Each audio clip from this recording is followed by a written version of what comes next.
Hey, welcome in if you're new here. Hi, my name is Lindsay, and this is Lindsay Speaks. I'm really glad you're here. Let's just take a breath together for a second because there's something about you that's been there for a long time. You didn't suddenly become this way, you didn't wake up one day different. This goes way back. From early on, you knew you didn't move through the world the same way other people did. Not better, not worse, just different. You noticed things that others brushed past, you felt things deeper, and because of that, life felt heavier for you much earlier than it should have. As a kid, you might have felt like you were always slightly out of step, like everyone else knew how to play along, and you were standing there wondering why none of it felt right. You may have been quiet and observant or emotional and expressive, but either way, there was a sense of watching life instead of fully blending into it. You probably asked questions in your own head that no one else seemed interested in answering. Big questions, the kind that don't have easy responses.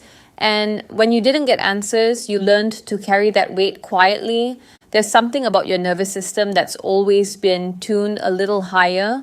You pick up on moods, on tension, on what's not being said. Imagine being in a room where everyone else is half asleep and you're fully awake. That's exhausting. Not because you're weak, but because you're aware. That's why you got tired so early. Not, I didn't sleep enough, tired. But that deep tiredness where you feel worn down by just existing. You may have needed more alone time than others, more space, more moments where you could just be without having to explain yourself or adjust who you are. You were probably told at some point that you think too much or feel too much, that you're sensitive, that things aren't as serious as you make them. And over time, that can mess with your head. You start wondering if maybe you are the problem, but here's the truth. You weren't overreacting. You were responding to things other people were ignoring. So you learned how to pull inward, not in a dramatic way, more like instinct, like your system knew it needed a quieter place to process everything. That inward world became your refuge, your reset button, the place where things made a little more sense. You might have spent years feeling like you didn't fully belong anywhere, like you were always adapting, always adjusting, always reading the room before showing your real self. And that creates this quiet loneliness, even when you're surrounded by people. There's an image that keeps coming up. It's like trying to grow a deep-rooted tree in shallow soil. Nothing's wrong with the tree. It just needs depth. And you've always needed depth. In conversations, in relationships, in meaning. Even on days when you doubted yourself, there was still something steady inside you. A knowing, a sense that you weren't here just to blend in, just to survive, just to repeat what everyone else was doing. You may not have trusted that feeling fully yet, but it's always been there. And if you're listening to this right now and thinking, yeah, that's me, that's not random, you're not here by accident. If this is landing, drop always new in the comments. Hit like, subscribe, and stay with me because this story doesn't stop here. What comes next is something you've probably never really said out loud, but you felt it your whole life. From a very young age, there was this quiet sense inside you that something about the world didn't quite add up. Not in a dramatic conspiracy type way, more like a low hum in the background, like wearing shoes that don't fit properly. You can walk in them, sure, but something always feels off. You might not have had the language for it back then. You were just a kid. But there was this inner reaction you couldn't shake. Life felt heavier for you. Situations lingered longer in your mind. Emotions stayed with you instead of passing through. While other people seemed to bounce back quickly, you carried things. You noticed stuff early, how people changed depending on who they were around. How words didn't always match actions, how certain things people chased didn't actually make them happy. You could feel when something wasn't genuine, even if everyone else was buying into it, and that made you feel strange, not superior, just separate. It often felt like you were watching life happen rather than fully being inside it, like sitting behind glass. You were there, but not quite part of the flow everyone else seemed to move in so easily. And sometimes you probably wondered if you were doing something wrong, why things that seemed simple for others felt complicated for you. There's a strong sense here of you being emotionally aware very early on.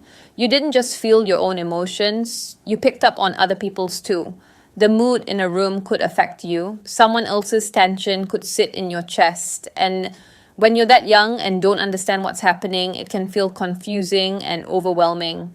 So you adapted, you learned to observe more than participate. You learned to stay quiet sometimes, or you learned to entertain, to help, to be the easy one.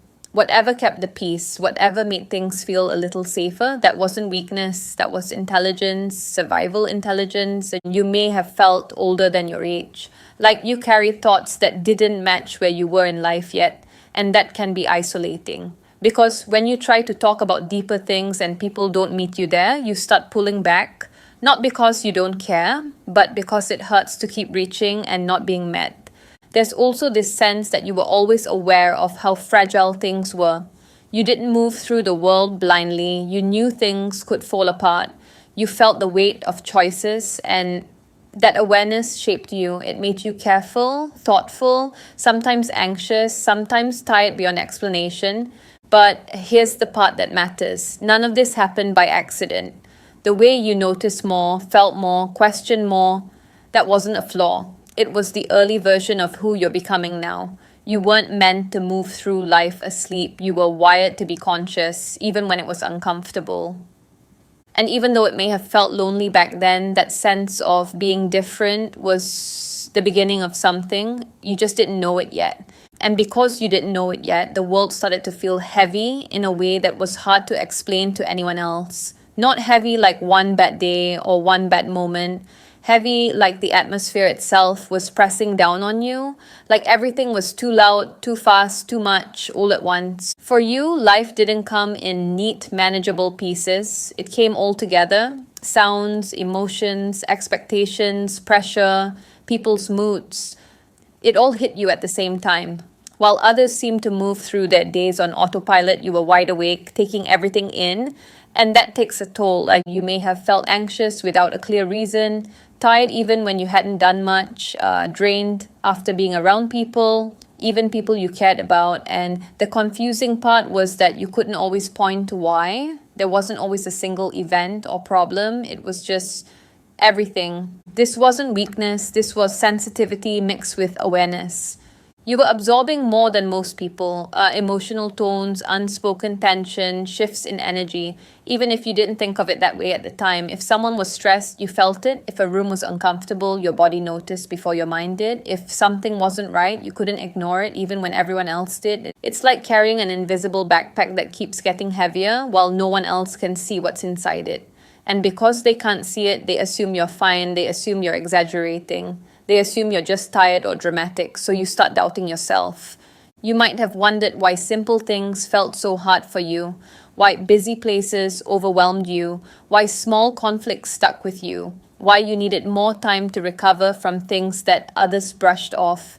And over time, that can make you feel broken, like you're not built right for this world. But the truth is, your system was never meant to filter things out the way others do.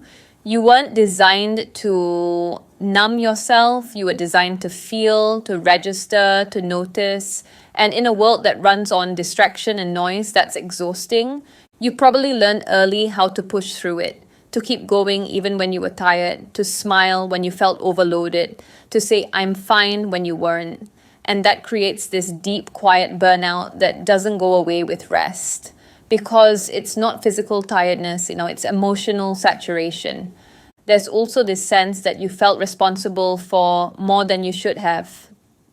Other people's emotions, other people's comfort, other people's peace. You may have been the one who noticed when something was off and tried to fix it, smooth it over, or carry it so others wouldn't have to. That adds weight fast. And the world didn't exactly make it easier. It moves quickly, it demands productivity, it rewards numbness, it doesn't leave much room for people who need to slow down, process, and actually feel what's happening. So instead of adapting to you, you adapted to it at a cost. You may have felt like you were constantly bracing yourself, like even on calm days, there was tension in your body, like you were always one step away from overload. And you didn't know how to explain that to anyone without sounding too much. So you kept it inside. That's where the heaviness really settled. In your chest, in your shoulders, in your mind, carrying things you never asked to carry, feeling things you never learned how to release. And here's the part that matters. The reason the world felt so heavy to you is because you weren't meant to live disconnected from yourself. You weren't built to drown out your inner signals. Every time the world felt overwhelming, it was your system telling you something wasn't aligned. You weren't feeling at life. Life, as it was structured around you, wasn't designed for someone like you. And instead of shutting down completely, something inside you kept searching for relief, for quiet, for truth, for a way to exist without feeling crushed by everything around you. That search didn't come from weakness, it came from a deep instinct to protect yourself. This heaviness wasn't random, it was pressure shaping you slowly towards something different, and that's where things start to turn, because at some point, without really planning it, you began to pull back, not in a dramatic way, not with some big decision like, I'm going to change my life now. It was quieter than that, more instinctive, almost automatic. Being around people felt like too much, so you needed space. Noise felt overwhelming, so you craved silence. Expectations felt heavy, so you stepped away whenever you could. Going inward wasn't something you chose because it sounded spiritual or deep. You went inward because your system needed relief, because staying outward facing all the time felt like being exposed without armor. Alone time wasn't loneliness for you, it was survival. You might have been labeled distant or withdrawn at certain points. People may have thought you were avoiding life, avoiding responsibility, avoiding connection. But what they didn't see was that you were trying to regulate yourself, you were trying to breathe again, you were trying to feel safe in your own body. When the outside world felt chaotic, unpredictable, or emotionally loud, the only place that felt steady was inside your thoughts, inside your imagination, inside those quiet moments when no one needed anything from you. That inner space became your refuge long before you understood why.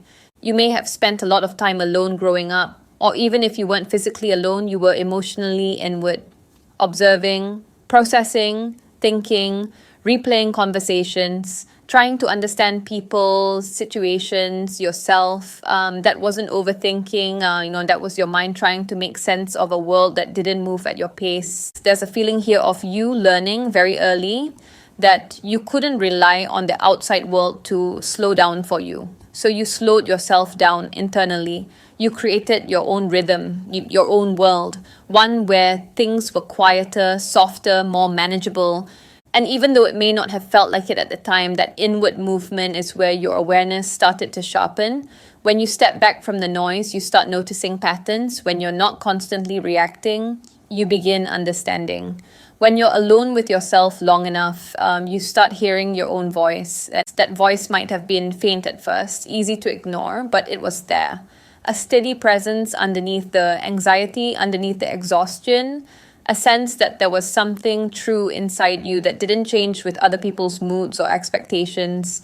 You found safety there because it was the only place you didn't have to perform. You didn't have to explain yourself. You didn't have to justify why you felt the way you did. You could just be. And for someone like you, that's not a luxury. It's essential. There's also this sense that being inward helped you avoid becoming hardened. You could have shut down completely. You could have numbed yourself. You could have learned to ignore what you felt. But instead, you protected your inner world. You preserved it. You kept it alive even when the outside felt harsh. Think of it like this. When the weather outside is rough, some people keep going out until they're soaked and frozen. Others go inside, light a fire, and wait for the storm to pass. You were the second type, not because you were afraid, but because you were wise enough to know when to take shelter. Over time, that shelter became a place of growth. Even if you didn't call it that. You started reflecting more, questioning more deeply, becoming more self-aware. You learned what drained you and what restored you. You learned which environments felt wrong and which ones felt right. You learned the difference between peace and distraction. You may not have realized it, but this was where your clarity began forming. In the quiet, in the pauses, in the moments where you chose distance over overwhelm. Your inward journey wasn't about escaping life, it was about understanding it on your own terms. And here's something important. This inwardness wasn't meant to isolate you forever. It was a phase of preparation, a recalibration, a way of reconnecting with yourself after being overstimulated by a world that didn't know how to hold you. You weren't disappearing, you were gathering yourself. Every moment you chose rest over noise, truth over performance, solitude over chaos. You were strengthening an inner foundation, one that couldn't be shaken as easily, one that didn't depend on external validation, one that belonged to you. You didn't have the words for it back then, but you were learning how to come home to yourself. And once that starts, even quietly, even slowly, things can never go back to the way they were before. And a big reason for that is how deeply you feel. Somewhere along the way, you either heard the words too sensitive or you started saying them to yourself. Maybe it was said casually, maybe it was said as criticism, or maybe no one said it out loud, but you felt it every time your reactions didn't match what others seemed to feel. You noticed early that things hit you harder. A comment could stay with you all day. A shift in someone's tone could change your mood. Conflict didn't just pass through, it lingered. And for a long time, you probably thought this meant something was wrong with you, like you were built without the right filters. But here's what's becoming clear now. Your sensitivity was never fragility, it was awareness. You don't just hear words, you hear what's underneath them. You don't just see actions, you feel intention. You notice when something is off before it fully shows itself. That's not imagination, that's perception. And when you live like that in a world that's emotionally disconnected, it's exhausting. You are picking up on undercurrents most people never acknowledged, tension in a room, unspoken resentment, fake smiles, emotional dishonesty. And because you didn't always know what to do with that information, your body carried it instead. Tight shoulders, heavy chest, racing thoughts, that constant feeling of being on edge without knowing why. It's like being tuned into a radio frequency no one else seems to hear. Everyone else is walking around fine, and you're standing there wondering why the air feels thick, why something feels wrong, why you suddenly need to leave or be alone. And when you can't explain it logically, you start questioning yourself. You may have tried to toughen up, to care less, to stop reacting, to tell yourself it's not that serious, but that never really worked, did it? Because you weren't reacting to surface level things. You were responding to emotional information your system automatically picked up. Over time, that created a deep kind of exhaustion, not just from doing too much, but from feeling too much, carrying emotions that weren't even yours, holding space for other people without realizing you were doing it, being the one who listens, understands, forgives, absorbs. You probably gave more than you received for a long time, not because you were trying to be selfless, but because you naturally sense what others needed. And when no one noticed what you needed, you learned to keep going anyway. That's where burnout quietly sets in. There's also a sense that you blamed yourself for being overwhelmed. Like if you were stronger, tougher, less emotional, life would be easier. But the truth is, the exhaustion came from a lack of protection, not from weakness. Think of it like this. If you walk barefoot everywhere, it's not your fault the ground hurts. Your feet aren't broken. You just needed shoes, boundaries, filters, rest. And no one really taught you how to do that early on. So you kept absorbing, kept pushing, kept telling yourself you'd rest later, and later never really came. That's why the tiredness started feeling permanent. Like even joy took effort, like even good days cost you something. What's important now is that you're starting to understand this differently. You're realizing that your sensitivity is actually your signal system. It tells you when something is aligned and when it isn't. It alerts you when you're crossing your own limits. It warns you before things break. And once you see that, you can't unsee it. You begin to notice how certain environments drain you instantly while others calm you without effort. How certain people leave you feeling heavy while others feel grounding. How your body reacts before your mind catches up. That's not random, that's information. This is where the shift really begins. When you stop trying to silence your sensitivity and start learning how to work with it. When you stop calling it a flaw and start treating it like the guidance system it's always been. You weren't meant to harden yourself to survive.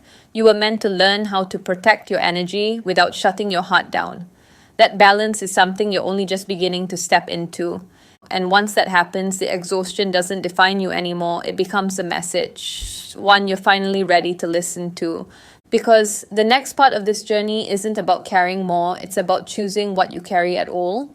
And somewhere over the last few years, something quietly started to shift inside you. Not all at once, not in a dramatic lightning bolt moment, more like a slow loosening. Things you once accepted without question started to feel strange. Ideas you were taught to live by didn't land the same way anymore. Fears that used to control your decisions began to feel outdated. You may not have called it anything at first, you probably just felt restless, disconnected from old routines, less willing to go along with things that didn't make sense to you. You might have noticed yourself pulling away from certain conversations, certain beliefs, even certain people, not out of anger, but out of clarity. What once felt normal started to feel heavy. What once felt necessary started to feel optional. You began questioning why you were living the way you were living, why you believed what you believed, why certain rules felt imposed rather than chosen. And that can be unsettling because when old structures fall apart, there's a moment where you don't know what replaces them. There may have been confusion here, moments of doubt, times where you wondered if you were overthinking again, or if you were just tired, or if something was wrong. But alongside that uncertainty, there was also relief, like taking off something tight you'd been wearing for years without realizing how restricted you were. You started noticing how much of your stress came from beliefs you didn't actually agree with, how many fears weren't even yours to begin with, how often you were reacting based on conditioning rather than truth. And once you see that, it's hard to go back to living on autopilot. Like, this phase wasn't about having all the answers. It was about no longer accepting answers that didn't feel true. You gave yourself permission, and maybe for the first time, to say, this doesn't align with me anymore.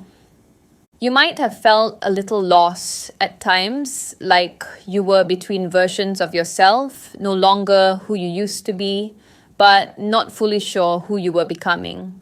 That in-between space can feel uncomfortable, quiet, empty, but it's also incredibly powerful because in that space, you weren't being driven by fear the same way. You weren't reacting as automatically. You were starting to see patterns instead of just experiencing them. You were stepping back enough to notice how certain narratives kept people stuck, anxious, small. And instead of letting those narratives run you, you began loosening their grip. This wasn't rebellion, it wasn't detachment, it was awareness. Even when it felt disorienting, there was something freeing about it, a sense of breathing room, like you didn't have to carry every expectation anymore.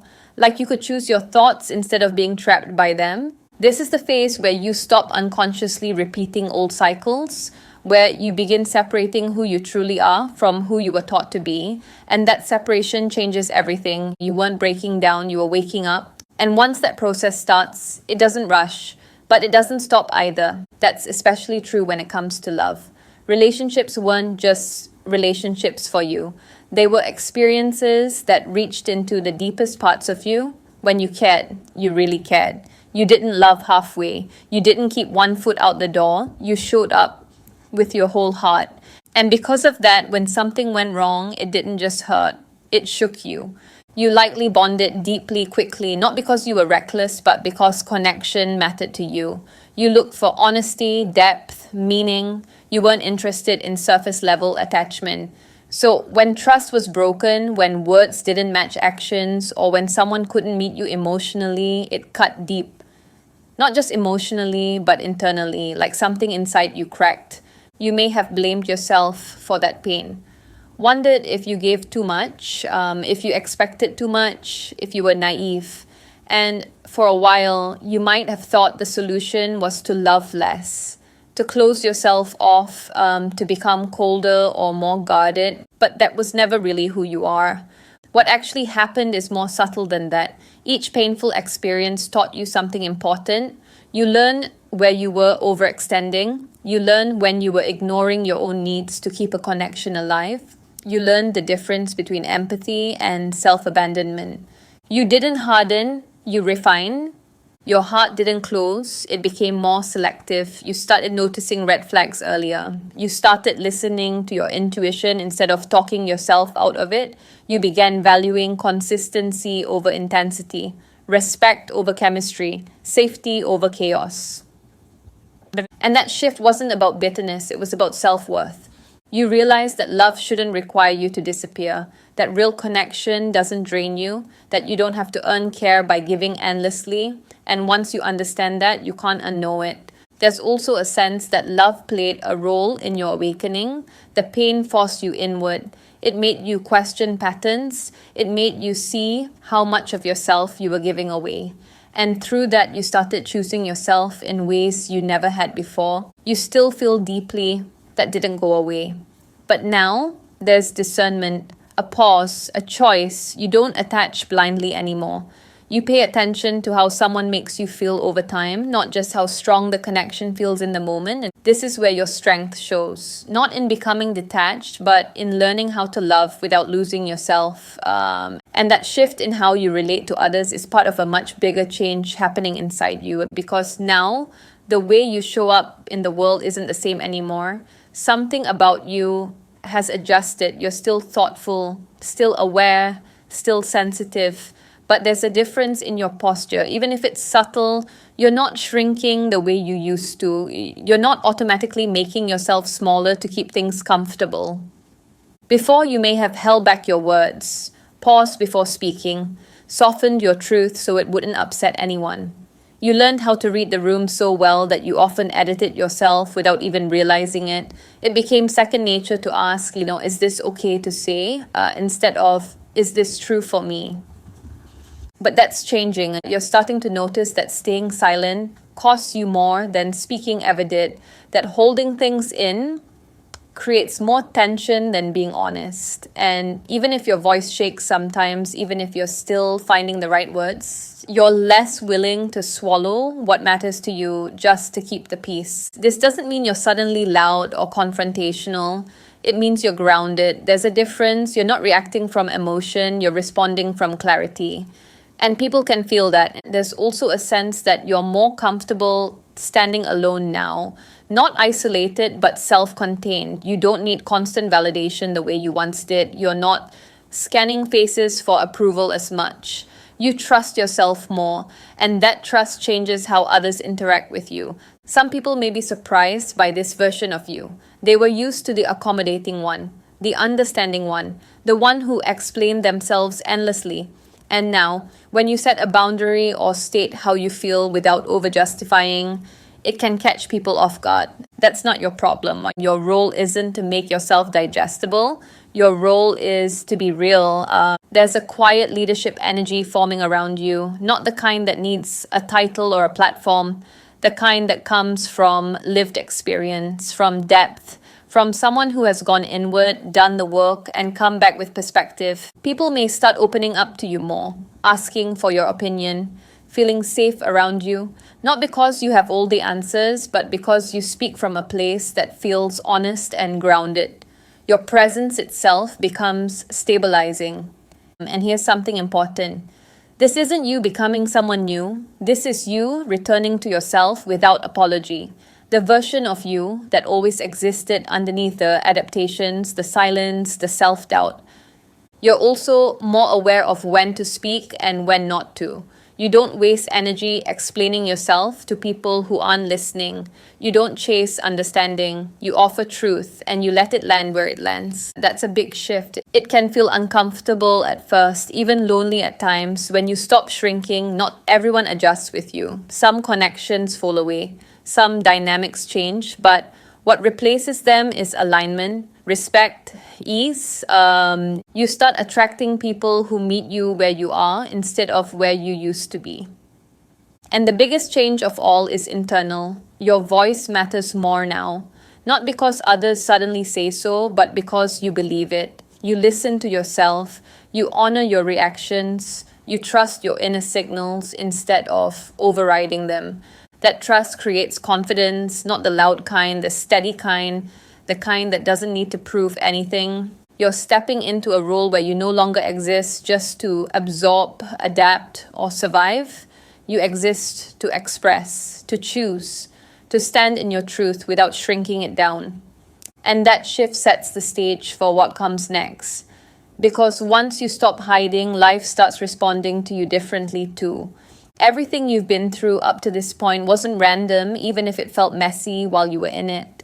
The confusion, the exhaustion, the pulling inward, the emotional pain, the clarity that came in waves. All of it was shaping you for a new phase. One that doesn't look like constant struggle anymore. One that feels quieter, steadier, more aligned. What's interesting is that this next phase isn't about doing more. It's not about proving anything. It's not about fixing yourself. In fact, it's almost the opposite. It's about being honest, being present, being grounded in who you are without trying to manage how others perceive you. You didn't set out to become someone who influences others. You weren't chasing that. You were just trying to understand yourself, to feel okay in your own skin, to live without feeling constantly overwhelmed. But along the way, something shifted in your energy. You started carrying yourself differently. You started moving with more intention, even in small ways. And people notice that.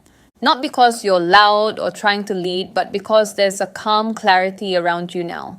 A sense of depth, a steadiness that comes from someone who has actually faced themselves instead of running from discomfort. When you speak, it lands differently. When you listen, people feel heard. When you're quiet, it still says something. This phase is less about healing wounds and more about living from what you've learned. You're not stuck in survival mode anymore. You're not constantly reacting, you're choosing. And that choice changes how life meets you. Opportunities may start showing up in unexpected ways. Conversations that feel meaningful instead of draining. Connections that don't require you to explain yourself. Moments where you realize you're no longer the same person who struggled the way you once did. And none of this feels forced. That's the key. You didn't plan it. You didn't follow a blueprint. You didn't wake up one day and decide to transform. It happened naturally as a result of you listening to yourself instead of silencing yourself. There's also a sense here that you influence others simply by existing as you are now, by modeling boundaries without hostility, by being honest without being harsh, by staying soft without being passive. People around you may feel calmer, braver, more willing to question things in their own lives. That's not because you're trying to teach them anything. It's because authenticity is contagious. This phase feels like alignment, like life is finally moving with you instead of against you. You're not fighting the current anymore. You're learning how to flow with it while still staying true to yourself. And what's coming next isn't about becoming someone else. It's about expanding into who you already are, letting that version of you take up space, letting life respond to that energy instead of the one you were carrying before. You didn't force this, you didn't rush it, you didn't even fully understand it while it was happening, but you changed. And now, slowly and steadily, life is changing with you.